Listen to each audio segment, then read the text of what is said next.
ஐபிஎல்ல இது வரைக்கும் நடந்த 17 சீசனில் சிஎஸ்கே 15 சீசன் ஆடியிருக்காங்க. அதில் 10 முறை ஃபைனல்ஸ் போயிருக்காங்க, 5 முறை டைட்டில் வின்னர்.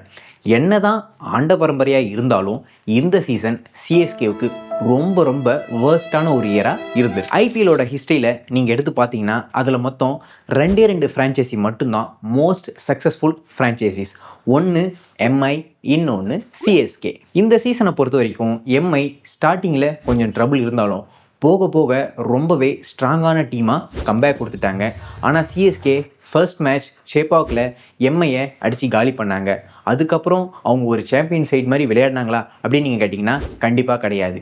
இன்ஃபேக்ட் சொல்லப்போனால் ஐபிஎல் மேட்ச் ஸ்கெடியூல் வந்தப்போ ஒரு டாக் போச்சு. அதில் என்ன சொல்லியிருந்தாங்கன்னா, நீங்கள் பாருங்களேன், சிஎஸ்கேக்கு மட்டும் ஸ்டார்டிங்கில் நிறைய ஹோம் கிரவுண்ட்ஸ் மேட்ச் ஆடுறாங்க. இதனால் அவங்க பிளே ஆஃப்க்கு போகிறதுக்கான சான்சஸ் ரொம்ப அதிகம். ஏன்னா நிறைய மேட்சஸ் அவங்க ஹோம் கிரவுண்டில் ஆடுறதால அதை மட்டுமே ஃபோக்கஸ் பண்ணி ஹோம் கிரவுண்டில் ஜெயிச்சா மட்டுமே ஈஸியாக மற்ற டீம்ஸை கம்பேர் பண்ணும்போது அவங்களுக்கு பிளே ஆஃப் போகிறதுக்கான பாசிபிலிட்டிஸ் ரொம்பவே அதிகம் அப்படின்ற மாதிரி சொல்லியிருந்தாங்க. ஆனால் அன்ஃபார்ச்சுனேட்லி சிஎஸ்கே இந்த வருஷம் ஹோம் கிரவுண்டில் ஒரே ஒரு மேட்ச் மட்டும்தான் ஜெயிச்சிருந்தாங்க.